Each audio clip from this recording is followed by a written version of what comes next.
Okay. How are you guys doing? Let's bring this over here. How are you guys doing? It's your man, Zombie Man, coming at you with another Apex Legends video. Today we're going to go over how to play Bloodhound, and let's hop right into it. First off, what is Bloodhound? He's probably the best all-around character. Let's start off by saying he definitely needs a buff, but in my opinion, he's absolutely still viable just because of how fast-paced the game is. And if you really understand how a kill zone works, go into a little bit of that in here, he's pretty effective in combat. You know, out of combat and late game situations, he needs a buff. He definitely needs a buff. But let's hop into it. I mean, he's going to be, in this order, he's mostly going to be your carry. Next, he's going to be your support. And finally, he's going to be your cover. Carry, because he's probably going to be the one engaging fights, or he's going to be the one following up fights. You know, you're going to drop your scan and push forward. Or cover, he's your cover because he's an excellent third-party defense mechanism. You know, if you're getting third-partied and you don't just get insta-gibbed, you don't get insta-killed, pop your ultimate and create space and distance for your team. You know, just apply pressure using your ultimate. That takes practice. You know, you can't just use your ultimate. You don't just want to pop your ultimate and then stand in the open and shoot them. You know, the only thing you want to do when you're applying cover from a third party is just laying down suppressing fire and taking as little damage as possible. You're not even trying to kill the people third partying you. All you want to do is buy your team time, and he's excellent at that. But priorities. What are we going to prioritize? Weapons. We're going to prioritize light machine guns, you know, your Spitfire, and L-Star. L-Star is disgusting on Bloodhound. It's absolutely disgusting to pop your ultimate and just go stupid with the L-Star. 99, obviously, Wingman.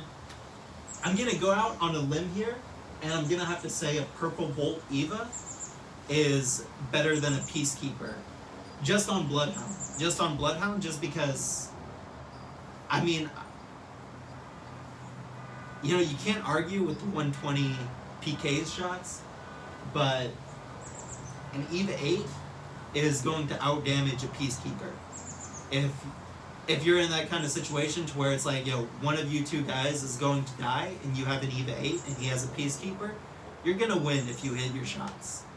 You know, if you're both hitting your shots, you know, if you both have like a 90% accuracy rate, your Eva 8 is going to overwhelm his Peacekeeper.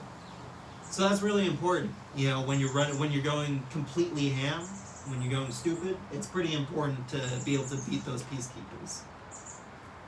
But yes, controlling kill zone, we'll go into that in here, but I mean by that is, so let's say we're in a building, right? And how are you going to control your kill zone? Let's say there's 3 or 4 squads all of a sudden in the kill zone. We're going to drop our scan, and then we're going to create a team zone, right? We're going to say, okay, this is where all the enemies are in the kill zone. We know where to go to reestablish a team zone, if that makes sense. Hopefully I can describe it a little bit better. But also, where do you want to position yourself when you're in rotations and just in fights? You want to position yourself in the front or the back of your team zone. You never want to position yourself in between, just because you're either going to be pushing forward very hard, or you're going to want to be pushing back very hard against a third party, right? So your most optimal position is definitely going to be in the front or back. Abusing. What do we want to abuse on Bloodhound? Aggressive sliding. Strafing is ineffective on Bloodhound. I'm not sure if it's a server thing or if it's actually just because, you know, the developers made it that way, but his strafing is going to be the exact same as any other legend. So you want to do aggressive sliding. What I mean by that, we'll just go into here. Let's say you know, there's like a building here or something. Well,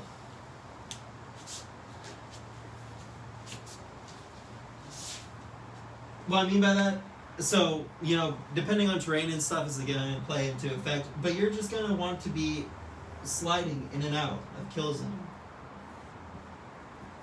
Right? Maybe you go right even through kill zone.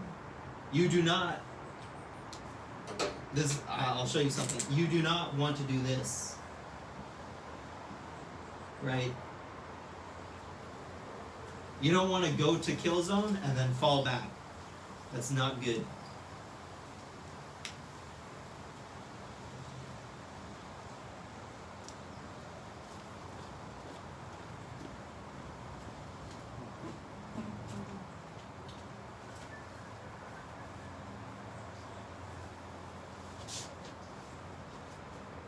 And, sorry, I lost my train of thought.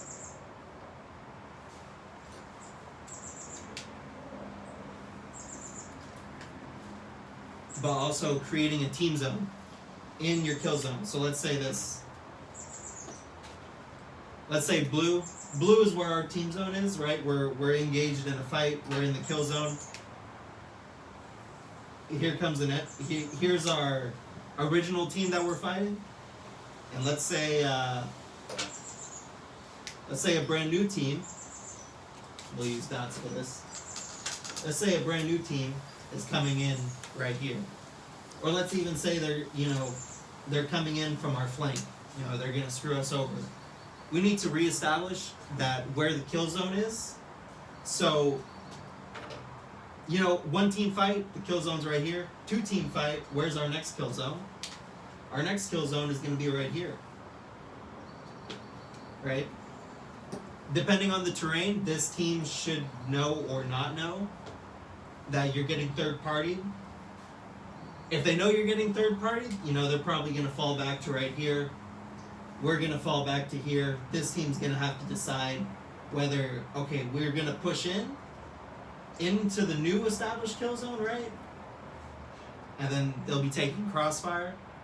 Or do they want to come flank around to really engage this team?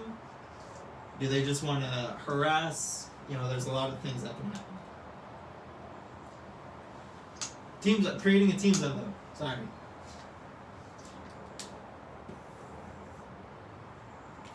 So we're engaged in a fight, two teams, and a third party's coming in. What we can do, a very effective thing that we can do if you guys are very, what's it called? Linked up together, your synergy is on point. You can actually push in to the enemy team's kill zone. This is gonna force this team to also push in, right? They're gonna say, oh, this is a great third party, let's push in.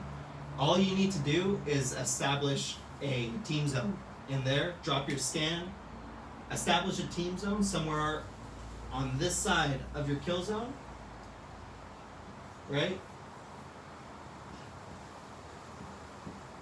And you're going to have plenty of time to heal. You're going to have plenty of covering fire from the enemy team, from the original team that you were fighting, to reestablish what's happening. Yes.